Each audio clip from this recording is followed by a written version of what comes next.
Hey, what's up, people? It's your favorite duo back for another edition of The Breakdown here on the Loudmouth MMA Podcast Network. UFC 238 Fight Week here in my neck of the woods in Chicago. I am your co host, Max Friedman, Trademark MMA.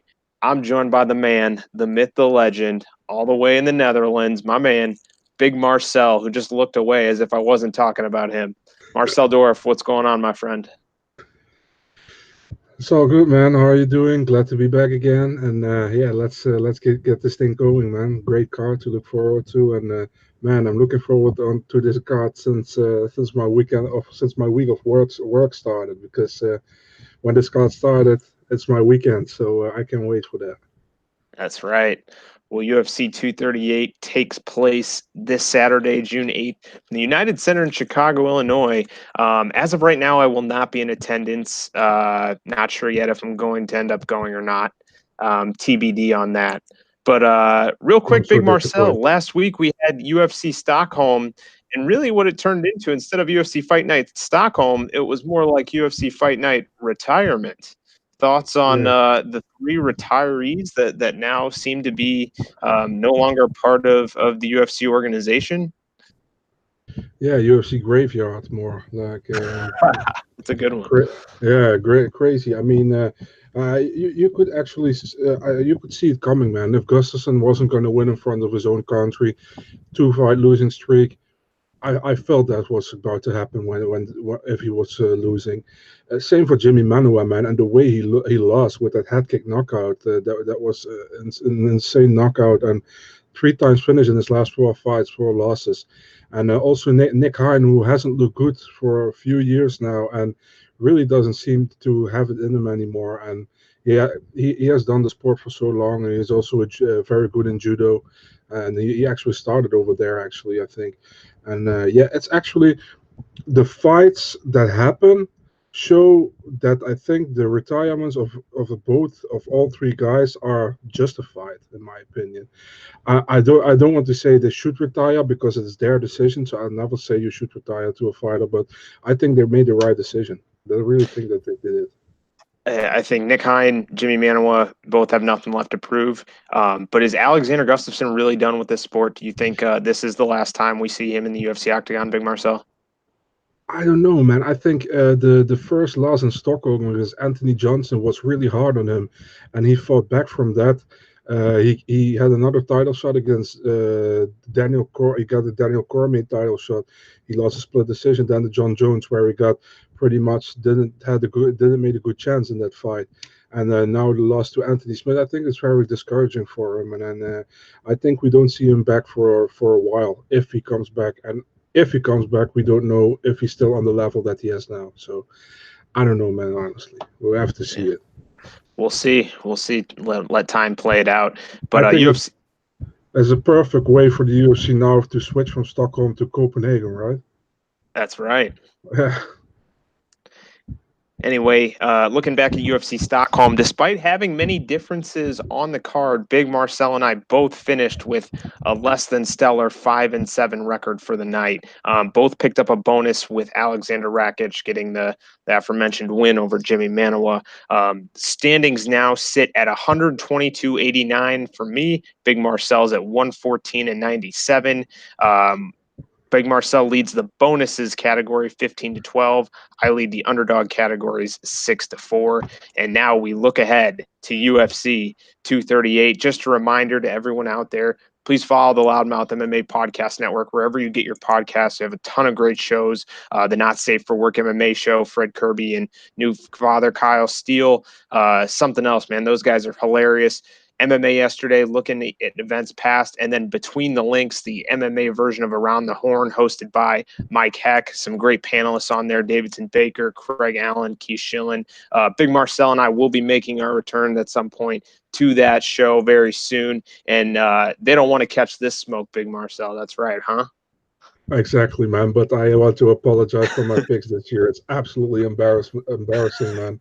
I mean, I've never done so bad with picks in the last couple of years, man. I mean, my God, I'm really embarrassed. Almost all events is like 6-6, 5-7, 7-7-5, 5-6.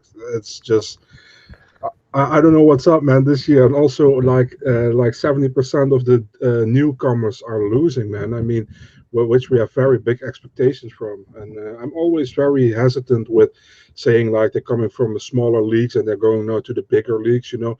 But some you look always to be. You don't look at records, in my opinion, but I look at the fight and how people fight, you know, and then you can maybe adjust. Are they going to fit in or are they not going to fit in? And for some reason, some real big prospects have not showed it so far in UFC this year. So, man, that's kind of a little bit hiding from my bad score here, but it's really, I really feel embarrassed about my scoring. I Hey, really you do. know what? That's what makes this sport so exciting is anything can happen. Just when you think you have a good read on a fight, the opposite happens. So that's Yeah. at least for me, that's why I've become such a big fan of the sport, knowing that, truly anything can happen in there. But let's go ahead and get things started for UFC 238 in Chicago here, coming Let's up this get it weekend. started. As my co-host in channels his inner black eyed peas, we kick things off at 125 pounds on the women's side. And you know what? I was a little disappointed to see this fight being the opener for the fight. I mean, these are borderline top five flyweights right here. Caitlin Chukagian sitting at number 2 in the rankings at 125 pounds. She takes on Joanne Calderwood, JoJo, one bad mofo. Or was that not even that's JoJo, right? Or was that Joe Soto? Did I No, just it's mix all those? bad mofo Jojo. Yeah. Yeah. Okay. But she had to change her name from the UFC when she gets into UFC. She was like Batmo for JoJo, and she changed it in Doctor Evil on That's Twitter. right, Dr. Neville. She sits at number 6. This is a pick 'em fight according to Vegas, minus 110 on the line here. JoJo Calderwood is technically unbeaten at flyweight. She's 3-0 in the UFC. All of her losses in the UFC have come at strawweight at 115. She's looking for her third straight win in this one. Took out Arian Lipsky last time out, a fight that we both picked her to lose in this There, kind of ever growing trend of veterans beating high profile newcomers. yeah, Uh, there is exactly what I said like 2 or 3 minutes ago. Yeah. yeah. These newcomers, especially Lipsky, KSW champion, such high expectations coming in. Didn't get the job done in her UFC debut. Chukagian, meanwhile, under the tutelage of Mark Henry, coming off a split call loss to Jessica I, who will be competing later in the card for the UFC women's flyweight title. But prior to that, had won 3 straight. Strong judoka, very active on her feet. We know she brings the grunts into the octagon. What are we seeing in this opener, Big Marcel? And this is a tough fight to pick, but I think that's the problem with this whole card. It's a good card from top to bottom, I think, and that says the opener Shukagan against Calderwood. Um, yeah, like you actually broke it all down so far. I think Shukagian might have an advantage on the ground, but I see Shukagian is also pretty good on the stand-up, and I think we will see stand-up war here. And I think Jojo is a little bit more technical, and I see her winning this fight by unanimous or split decision. But will be a close one, man. Will be a close one. Like all fights of Shukagian are close ones. So this will be They another one. are, and right off the bat, we're seeing things differently. I like Chukagian to stay active, stay on the outside, get that win here to open things up. Decision for blonde fighter Chukagian there. Moving along, 135 pounds on the men's side. Eddie Wineland, the former WEC champion, former UFC title challenger, he takes on the newcomer Gregory Popov. Wineland, a minus 125 favorite. The comeback on the newcomer Popov is plus 105. Wineland back for another bout in Chicago. It makes sense. He's from a nearby state of Indiana. He has lost back-to-back fights. Only one fight in 2017 and only one fight in 2018, both unanimous decision losses for Eddie Wineland. Meanwhile, great record on the side of Popov, 15-2. He comes from Tiger Muay Thai. He is 35 years old, though. A little interesting to see the UFC lock up a guy that old. And when you take a closer look at his record, he is on a 10-fight winning streak where his opponents have a combined record of 22-16. So he's really not fighting that much of experienced guys here. Big Marcel, what can the fans expect from Gregory Popov?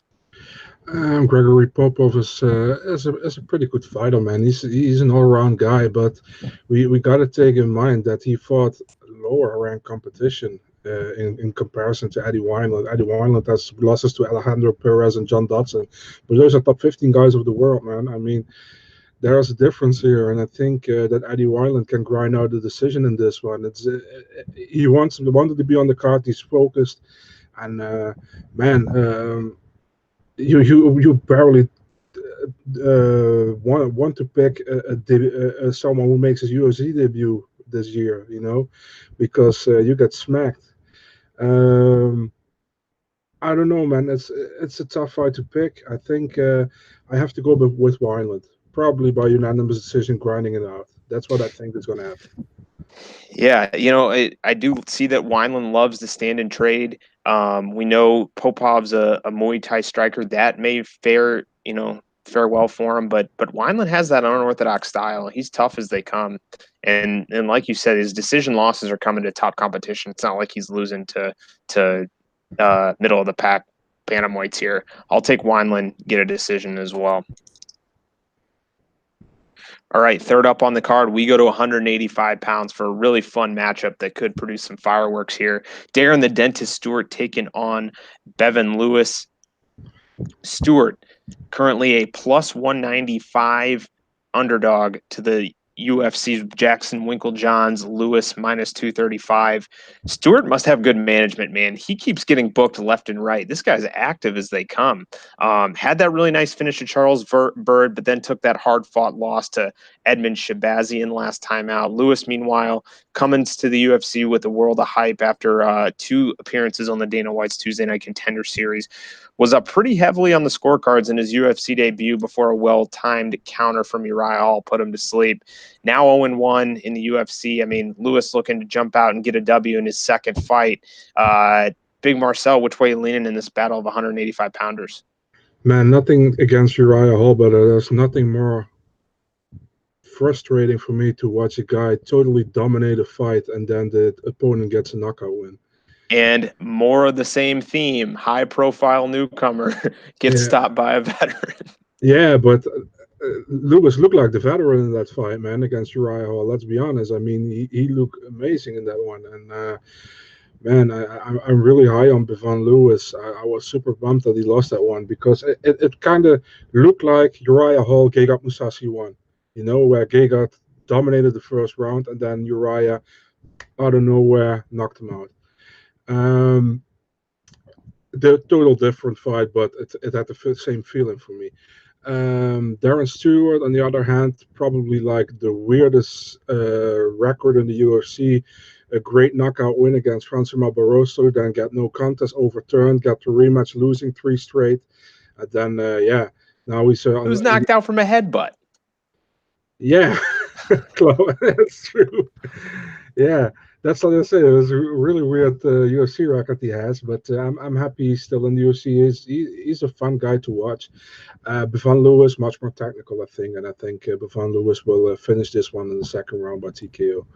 That's what I see. And man, I'm nothing against Darren Stewart, but I will be super bummed if Bevan Lewis loses again, man. I mean, this guy is too good to get 2 losses straight on his record.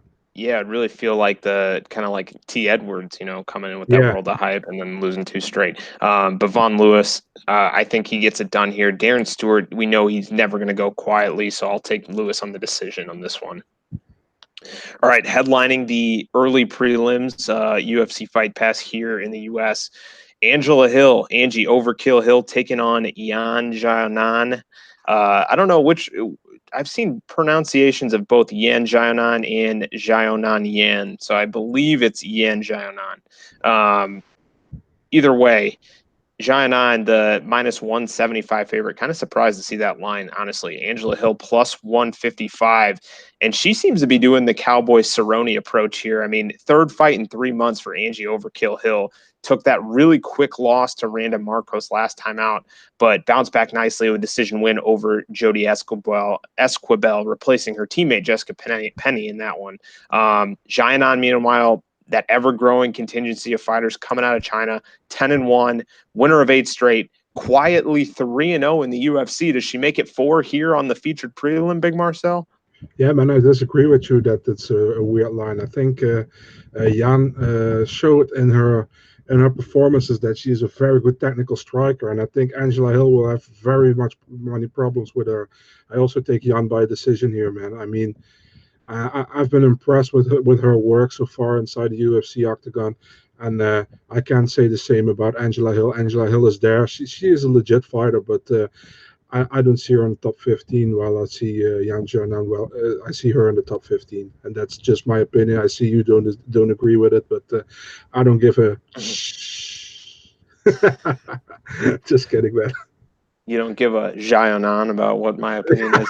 No, that's not true, man. You know that's not true. I But know. Yeah, I was impressed with her performances as well. Angela Hill, though, I like the momentum that she's going to bring after that win over Jodie Esquibel. I think she gets it done, stays on the outside, and kind of picks her shots nicely to get a win here. I'll take Angie Hill via unanimous decision. we come back on that next week. All right, Or two well, weeks. kicking things off it on the televised prelims here. Man, what a matchup we got here. Chicago's own Ricardo Lamas, former UFC featherweight title challenger, currently sitting at number 10 in the rankings. He takes on Calvin Kattar out of the Northeast, is currently sitting at 15, and Cater's actually the favorite, minus 145, despite being the lower ranked fighter. Come back on Ricardo Lamas plus 125 in this one. I mean, this is a banger of a featherweight title fight here. Another hometown one for Ricardo Lamas. Although he does do his training in Florida, should point that out. He had lost back-to-back fights, but an awesome win over the always tough Darren Elkins last time, getting that late finish too. Still undoubtedly one of the toughest fights in the division, no doubt about it. There, Calvin Kattar though, bona fide stud. I mean, 19-3 overall, two rock solid UFC bouts, and then fell short to Hanato Moicano, but answers back emphatically over Chris Fishgold, who had been on an 8-fight unbeaten streak. Another one of our ever-growing themes of high-profile newcomers not performing in the UFC. Big Marcel, I can't see Calvin Kattar losing this fight. I think he's too crisp with his punches. I think he's going to score a late TKO. To me, this is a sleeper for fight of the night. I think Kattar catches him with one of those power shots late. But Big Marcel, break it down for us. That's beautiful you think that because I think the opposite. Um, I have Ricardo Lamas winning this fight for the simple reason that if he did his homework, and I think he does, he sees Calvin Kattar doesn't block low kicks. And I think Lamas can really get into that, do something in the stand up, and that will be key part here, man. Because like you said, Calvin Kattar has such a crisp boxing style from how he stands, how he throws his punches, the fluidity that he has, and Lamas should have has to do something about it. I think he can do it, and if not, he will maybe he takes it to the ground. But man, I don't see Ricardo Lamas losing this one. Man, I go with unanimous decision win for the veteran here, and I love it that we have this one different as well. That's awesome. Yeah, yeah, no, I like that, and I'm a big fan of Ricardo Lamas. If he gets the job done, I'll be happy to see him win. And you're right, he does have vicious low kicks, so that could be a difference maker in this fight. But this, you see again, this we have so many difference already. This card is so good match, close fights. I think can be really spectacular this weekend. Let's hope it will be spectacular. I agree with you. Now, moving along, we got a fight at 115 pounds. A very close betting line, too. Karolina Kowalkiewicz, currently sitting at 10 in the rankings, takes on the number 13 ranked Alexa Grasso. Ever so slight favorite. Kowalkiewicz minus 115. Grasso out of Mexico minus 105 there. I mean, what happened to Karolina Kowalkiewicz? She looked unbeatable 3 years ago and now is in a pretty hard skid. I mean, losing back-to-back fights, 2-4 in her last six. Both those wins, though, controversial decisions. Now 33 years old. Grasso, meanwhile, a bit of a layoff. Hasn't competed since May of 2018. She is 10-2 overall and 2-2 in the UFC, coming off that really bad one-sided loss to Tatiana Suarez, although can't be saying much because she's doing that to everyone in the division. Did have 3 fights in between canceled due to injury. Twice she had to pull out. Once her opponent Marina Rodriguez had to pull out. Man, I just don't like the way Karolina Kowalkiewicz is performing now. I'm going Grasso decision here. Big Marcel, what's up with you? To To say what Davidson Baker would say, I say this as well. Alexa Grasso, you can call me. Um, Let them uh, know. Alexa Grasso against Karolina Kowalkiewicz. Yeah, it's a hard fight to pick again, man. I think uh, if you look at it from a real neutral perspective, I think Alexa Grasso should have lost three straight. I don't think she won against Randa Marcos in Mexico City. That's my opinion. Karolina Kowalkiewicz. Man, this is such a hard fight to pick, man. But I go with my gut feeling. I think Kowalkiewicz edged it out by a unanimous decision win. But I don't know, man. I don't think it will be very spectacular. I think it will be a close fight. I'm going to be honest. I completely forgot about this fight until I saw Alexa Grasso training at my gym earlier this week. I completely forgot that these two were fighting, and I didn't even have it written down on my note sheet here. I don't know how I missed it, but I'm so upset you didn't fix me her number, man. But I'll try. I'll try. Maybe she'll be back. Valentina's been at our gym as well. yeah, that's fun. But I want Alexa's number. All right, I'll see what I can do, Big Marcel. I'll put in a Thank good you. word for you. I appreciate it. All right, great fight coming up next at 135 pounds on the men's side. Perhaps the number one contender fight for the bantamweight title fight later on in the card. Why is Aljamain this not on the Sterling. pay-per-view, man? Great question. Great question. Aljamain Funkmaster Sterling sitting at 3 in the rankings takes on Pedro Munoz sitting at 4. Sterling minus 130. Pedro Munoz slight underdog at plus 110. And you know what, Big Marcel, I wouldn't be surprised if heaven forbid something happens to Henry Cejudo or Marlon Moraes this week. Aljo Sterling's probably getting the first shot at the championship title fight. I would think he would get it over Pedro Munoz, but I'd want to hear your opinion there. And then I'll let you kick it off for this fight as well. I've actually heard that Pedro is the first to get. Wow. Yeah, that's what I've heard. I don't know if it's true, but that's what I've heard. Yeah, man, fun fight. Pedro Munoz, yeah, 3-fight winning streak. Actually, in my opinion, should have been an 8-fight winning streak because I think he beat Dodson in that fight. That I know many people disagree with me, but that's all good, man. No problem. You disagree with me? Yeah, I thought Dodson won. Yeah, man. Stop thinking, but all good. Just kidding. Aljamain Sterling, 3-fight winning streak. Last loss against Marlon Moraes, like everybody saw. But has looked solid, man, in his fights. Very, very solid performance against Jimmy Rivera last time out. A great submission win against Cody Stamen with that Suloev stretch, I think. Pedro Munoz won also 3 straight, 2 finishes, Caraway, and that last one against Garbrandt, that knockout was crazy. Yeah, Pedro loves to fight sometimes. Did I call that or did I call that? That Pedro Munoz Yeah, knockout? you called that. You Yeah. called that. Yeah, I think you did. Yeah. That is a very good call, by the way. Pedro Munoz, yeah, sometimes he loves to stand and bang like he does with Cody Garbrandt. I think you can do that with Aljamain Sterling because Sterling is not really known for his knockout power. He's very good on the ground, very strong wrestling, comes from that Sarah Longo camp, as everyone knows. Munoz, very good on the ground, solid striking. Man, I'm favoring Pedro Munoz here in this fight, man. I see him winning the unanimous decision. I see you laughing there because you probably have Sterling. So, yeah, I favor Pedro Munoz here. My gut feeling, I have to go with that, but it's a close fight, man. Can also go Sterling's way. I think it's a really close fight and a fun one. Very close on paper. I mean, Sterling, that's Cody Stamen Suloev stretch was really flashy, but I was more impressed with that performance over Jimmy Rivera. Man, completely shut down Jimmy Rivera's offense in that last fight. And Munoz, he's on a roll. Can always snatch up that guillotine, coming off that awesome knockout over Cody Garbrandt. But I love the way Sterling's putting it together, both on the feet, and we know how dangerous he is on the ground. We know how great his top control is. I see Sterling getting the unanimous nod in this one. Give me the Funk Master to get it done here on Saturday.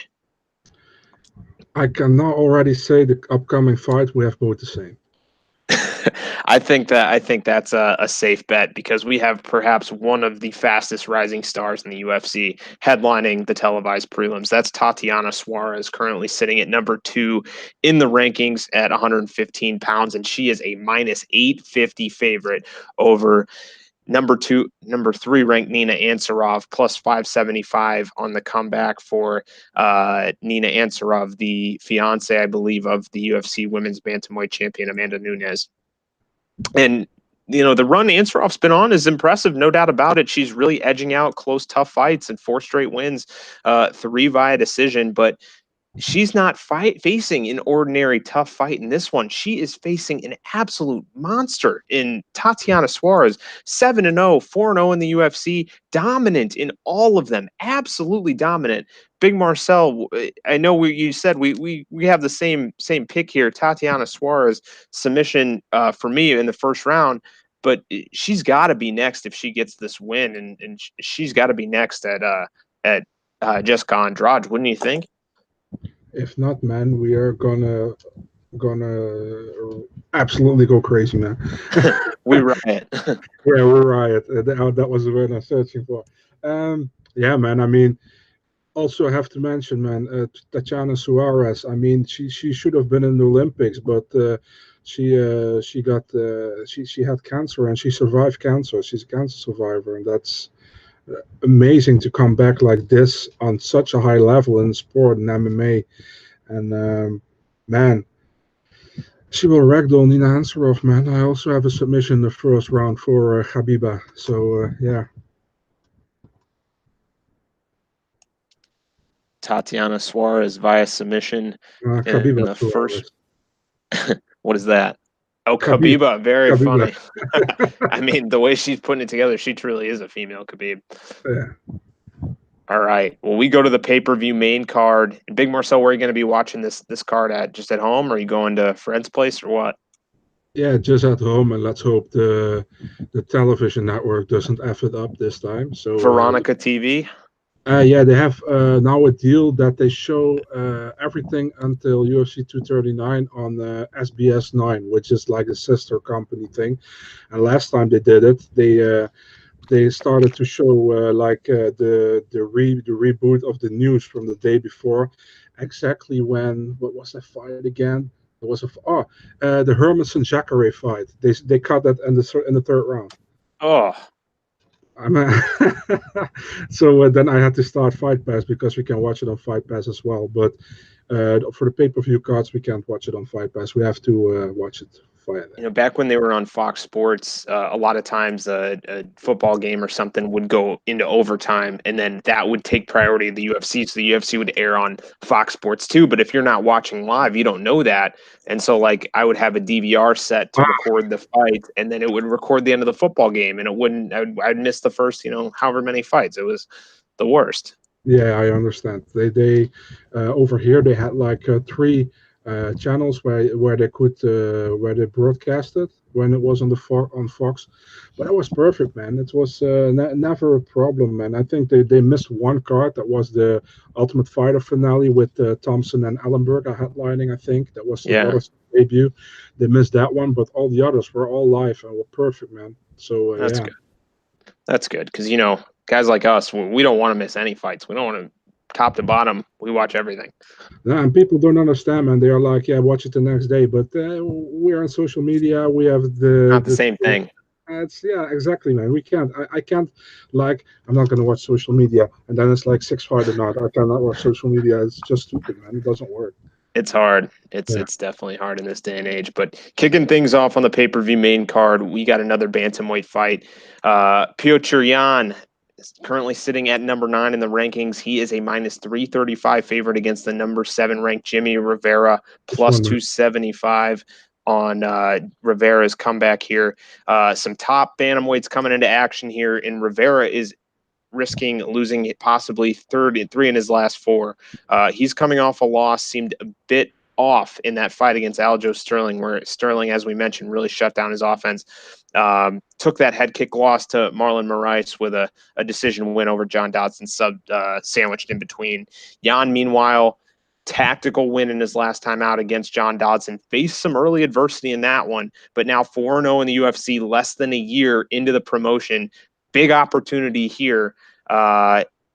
Is Vegas right with this betting line, Big Marcel? Minus 335 for Piotr Jan. Is he the one that gets it done in this main card opener? It's a little bit too much. It's, by the way, not the main card opener. That's Ivanov against Tuivasa as the main card opener. Is it? Yeah, man. And UFC's website is slacking.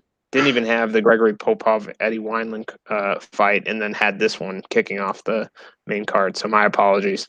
No problem. And they never should have changed it in the first place, that old UFC website, because that new one sucks. But yeah, let's talk about Rivera against Jan. No, I don't agree with the betting line, man. I think it's a much more closer fight than many people think. Man, if Rivera comes in like last time against Sterling, it will be a tough night for him, man. I think he really underperformed in that one. Piotr Jan, I have to say, he looked very good so far in the UFC. Very high ceiling, great prospect. Yeah, I have to favor him in this one, man. Unanimous decision for Piotr Jan in this one, and yeah, but it will be a much closer fight than people think, man. I think people are really going after Jimmy Rivera after his last fights. That didn't look that great. He got that win against Dodson in between the Moraes and the Sterling fight, but he's still a top 10, definitely top 10 guy, maybe even top 5. But it depends on what he does against Piotr Jan. But I think Jan will win. Yeah, I love the momentum Jan's riding. Just even if he faces some early adversity like he did against John Dodson, like he did against Shinsu San, he still finds a way to come back and get it done. Unanimous decision for the Russian there. All right. Well, my apologies on this heavyweight bout. I was under the impression because of the UFC's website, it was second on the main card, but apparently it is the main card opener. So apologies. We got the orders wrong here. Tai Tuivasa, minus 135. He is number 11 in the rankings. Blagoy Ivanov, plus 115, 13th in the rankings. He is the former World Series of Fighting heavyweight champion, Ivanov is. And as my illustrious co-host put it, got a nice Christmas gift last time out with a decision win over Ben Rothwell in that one. Very controversial. Now 1-1 in the UFC, although many believe he should be 2-0, and really just hasn't shown that same kind of war-ready mentality and style that we saw in the World Series of Fighting. Meanwhile, Bam Bam Tuivasa, king of the shoey, if you will. Australia took his first pro loss against Junior Dos Santos last December, but prior to that, he had won 3 straight to open up his UFC career. Younger, it seems like he might be the more talented, more athletic guy at this stage in his career. Big Marcel, where you at with this heavyweight main card opener? Let's put this thing first. Why is this on the main card? Seriously, man. Why is this fight on the main card? You have Tatiana Suarez and Ansarov, Aljamain Sterling against Pedro Munoz in the prelims, and then you put this on the main card. It's actually, I don't know what's up with that. But okay, let's go to the fight. Blagoy Ivanov, Tai Tuivasa. If Tai Tuivasa lands a hard shot, he puts him out, I think. But Ivanov can maybe. Man, I'm not impressed at all by Blagoy Ivanov so far in the UFC, and Tai Tuivasa, I don't think he's a top 10 guy either, in my opinion. So, man, Tai Tuivasa by first round knockout, probably by hitting him very hard. But let's hope it ends in the first round. Let's put it that way. All right. Well, I'm going to go Tuivasa via decision. Big Marcel, if Tuivasa gets it done, how many shoeys will he do on his walk back to the locker room? How many shoeys will he do? Depends, man. I mean, it's just like I really got to break that down. I don't know, man, like 3 or 4 maybe. And it depends on how many people put on the shoe and there's alcohol there. Will you be doing a shoey at your house at 5 a.m. Come come Sunday morning for you? Bro, you never smell my feet, so no, I'm not gonna do a shoey. All right. Dude, moving to things. TMI, right? TMI. Yeah. It's all good. It's all good here, Big Marcel. We're family. Yeah. All right. Let's move things along. And I think we can both agree that this next fight is the quote unquote people's main event. And if I know you, Big Marcel, I'm gonna be willing to say you're picking this for fight of the night too. Yeah, maybe. Yeah. Well, I certainly am, and I think you would as well. Number 2 ranked Tony Ferguson, former UFC interim lightweight champion. He takes on the number 4 ranked lightweight Donald Cowboy Cerrone, former UFC lightweight title challenger. Ferguson a slight favorite, minus 145. Cowboy Cerrone plus 125. Big Marcel, how do you evaluate this fight? Break this thing down for us. Man, I'm really confident in my pick actually, man. But I will break it down. Tony Ferguson, yeah, man, that guy has a great winning streak, man. I mean, he's been out with a very bad injury, but he came back against Anthony Pettis, and yeah, he won that fight by Pettis had a broken hand, but still he won that fight. Donald Cerrone, he has been riding high in the division, man, since his born of his son Danger. But man, I think at a certain level, it will stop. And this time, man. I mean, Tony Ferguson is the top of the division, man, and Donald Cerrone is still very good, but I don't see him beating guys like Dustin Poirier, Tony Ferguson, Khabib Nurmagomedov. I don't see him beating those three guys. So that's it. I'm going with Tony Ferguson by mm, by a late TKO third round stoppage. So you mentioned Cowboy Cerrone, really on a good roll since the birth of his son, 3-0 since then, 4-5 overall, dispatched Alex Hernandez and Alec Iaquinta in dominant fashion in his return to lightweight. Meanwhile, Tony Ferguson has won 11 straight fights. Kevin Lee, Anthony Pettis, Rafael Dos Anjos, just to name a few. We know of the documented issues, though, outside of the octagon. Is he ready to come back for this one? That's something to look out for. The high octane striking, the unorthodox style, just such an exciting fighter in there. But man, I just love the way Cowboy's fighting right now. And I don't know what it is, but something tells me he's gonna land a head kick and make Ferguson do the stanky leg wobble late in the third round and find a TKO. I'm going upset. I'm taking Cowboy in this one, but my pick for fight of the night, this is gonna be one to watch. Big Marcel, any comments on that? I, You have I, quite the look on your face right now. I'm speechless, man. I'm speechless. But hey, it would be fun, man, to see Cowboy going for that title, man. I think, I really hope it for him. He's such a great dude, I think. But man, I'll be shocked if Tony loses, honestly. But man, if Cowboy does it, Cowboy has surprised me in his last outing. So who knows? Yeah, no, it's something else, man. I'm just looking forward to the fight. Let's be clear here. Yeah.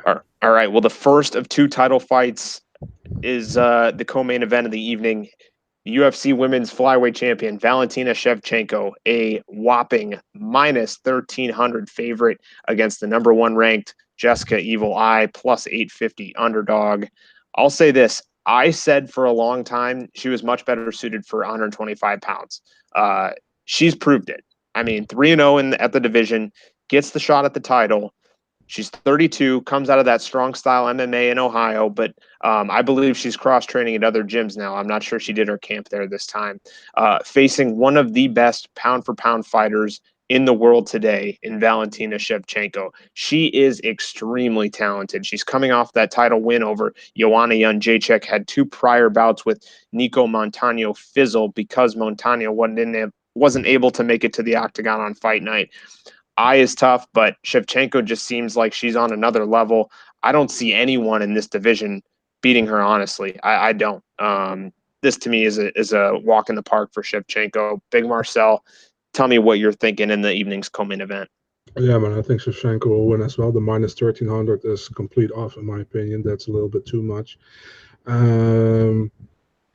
Everybody's like, I see online, everybody, Valentina is going to smash her, is going to absolutely knock her out. And this, Valentina is not real. I don't really see Valentina knocking anybody out. She's just very technical in her striking, and I see her winning this one probably by a unanimous decision win. But I don't see her finishing Jessica, honestly. And I think Valentina will win. would be fun if Jessica I can put up a great fight, man, because I would love to see if she can use her wrestling for example on Valentina, but I don't see it happening honestly. But so Valentina unanimous decision, and still Valentina Shevchenko, underrated grappler too. I mean, you true. remember that armbar And of yeah, Juliana Pena? That was something. yeah, one All hundred right. percent. I'm taking Shevchenko to get a finish. TKO third round. I Third round. expected you to take Iman. Seriously? Of course not. Okay. Main event time.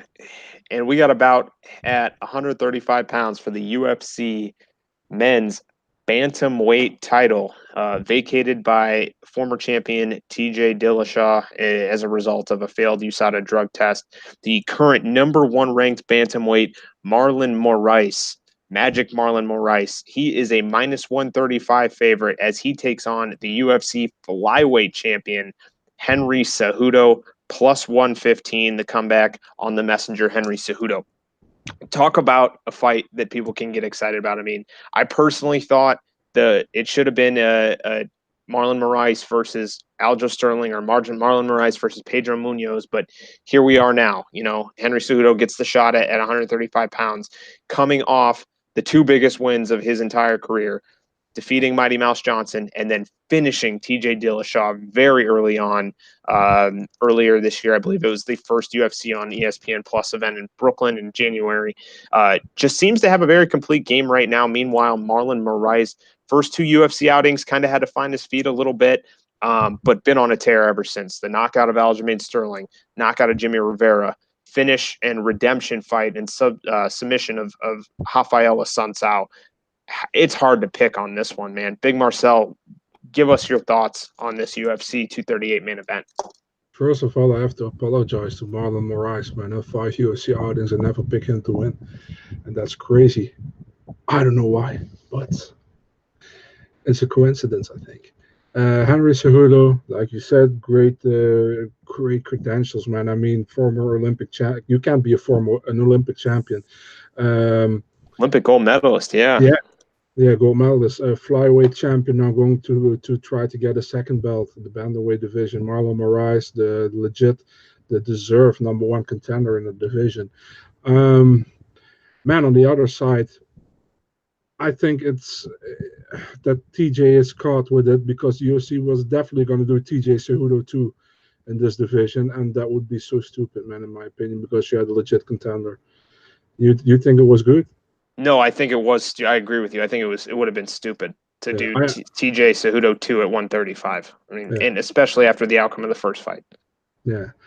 Man, I mean, I would be an absolute punk if I go against Moraes again, and I'm not going against Moraes again. This dude has convinced me that he's the top of the chain right now. He finished Sterling, he finished Rivera, and he submitted Rafael Assunção. He submitted him. I mean, what can I say more? Henry Cejudo, great knockout win over TJ in the first seconds. Definitely a great a decision against DJ, which I don't think he won, but okay, he won on the scorecards. No, I don't take anything away from that. But Marlon Moraes is going to win this one, and he's going to do it viciously again, first round knockout. I'm going all in Talk, on Marlon Moraes in this one. I'm talk going about all a in. hot take alert. But yeah, no, Marlon Moraes has been on a tear. This is such an impressive run. I mean, the knockouts, the submission, the finishes at the highest level against the top competition. Um, it's really hard to pick either of these guys. I wouldn't be surprised if either walks away. I just love the way Henry Cejudo is putting it together, and I love that fight against TJ Dillashaw. He's showing the power, the confidence, and the striking. We know the Olympic level wrestling is there if he needs to fall back on it. Give me Cejudo, TKO, second round, and new UFC bantamweight champion, another double champion to add to the record books. Henry Cejudo walks away with the UFC's bantamweight championship as well on Saturday night. And stop the cringiness, Henry. Please. All right, Big Marcel. Let's go ahead and look at bonuses, and it's going to be hard to do on this card. Fight of the night for me is obviously got to go to Cowboy Cerrone and Tony Ferguson. Do you see it going to any other fight on that card? No, man, same. Okay. Yeah, I figured we'll get the easy one out of the way. All right. Big Marcel, kick things off with performance of the night bonuses because it's going to be a tough one to snag. They're going with, like John Anik would say, Marlon Moraes, and we're going with let's see. Um, give me a second to think. Tatiana Suarez. All right. My performance of the night bonuses are going to go to Henry Cejudo. And then, Cowboy. yeah, give me Cowboy to double it up. He tends to hunt for those bonuses very frequently. Taking him there, I mean, you gotta pick Cowboy, man, if you have him winning in that fight. all in on Cowboy. My lock of the night is going to be Tatiana Suarez and Big Marcel. Feel free to take the same because we know that is one heck of a pick. That is one For heck of sure. a match. For sure. Yeah. Yep. Okay. Underdog pick. Man, Yeah. all right, let's run down the options here for you, Big Marcel. You can go with either Ricardo Lamas, no, she's a favorite. Pedro Munoz, um, and that's it. Those are your options. Yeah, we're going with Pedro. Pedro Munoz as your underdog pick. All right, my options are Angela Hill, Cowboy Cerrone, and Henry Cejudo. Man, should I just go? I'm going all in on Cowboy. Give me the underdog. He's my performance of the night bonus winner, fight of the night bonus winner. Come on, Cowboy. Let's see it. Let's see him get it done. All right, let's recap this card real quick before we get out of here. UFC 238. Kicking things off, we're split at 125 pounds. I'm going with Caitlin Chukagian, Big Marcel going with JoJo Calderwood. That's a coin flip fight there. Both taking Eddie Wineland to get it done over the newcomer Gregory Popov. Both taking Bevon Lewis to get it done over Darren Stewart. Split on the Fight Pass prelim headliner. Big Marcel going with Yan Jianan, going with Angela Overkill Hill. Split on the opener for the televised prelims, going with Calvin Cater. Big Marcel going with the veteran Ricardo Lamas, getting it down in his hometown. Split on the next one as well at 115 pounds. I'm going Alexa Grasso. He's going Karolina Kovalkiewicz. Split on the bantamweight clash up next. I'm taking Aljo Funkmaster Sterling. He's taking Pedro the Punisher Munoz. We both can agree that Tatiana Suarez is going to get it done over Nina Ansaroff. She's both of our lock picks for the evening, and the performance of the night bonus winner for Big Marcel. I forgot to mention Pedro Munoz is his underdog pick as well. Piotr Jan, both taking him to get it done over Jimmy Rivera, both taking Tai Tuivasa to get it done over Blagoy Ivanov. And man, I messed up the order again. Thanks, UFC.com. In the fight of the night, we both have for fight of the night Cowboy Cerrone and Tony Ferguson. Big Marcel's going the former interim champ Ferguson. I'm going former title challenger and Cowboy. That is also one of my picks for performance of the night, as well as my underdog pick of the evening. We both have Valentina Shevchenko retaining her UFC women's flyweight title. And the main event, Big Marcel going with Magic Marlon Moraes to get it done with a first round finish and a performance of the night bonus to go along with it. I'm taking the UFC flyweight champion Henry Cejudo to get it done with a TKO in the second round, as well as a performance of the night bonus. Big Marcel, final thoughts, feedback, anything on UFC 238? Just enjoy watching. I guess it's a great card. I'm looking forward to it, man. I think it's one. It's matched. It's like name wise, it's like one of the best cards of the year, maybe the best card so far. So yeah, high expectations. Let's hope we still have we can fulfill those expectations on Saturday, man. For sure, for sure.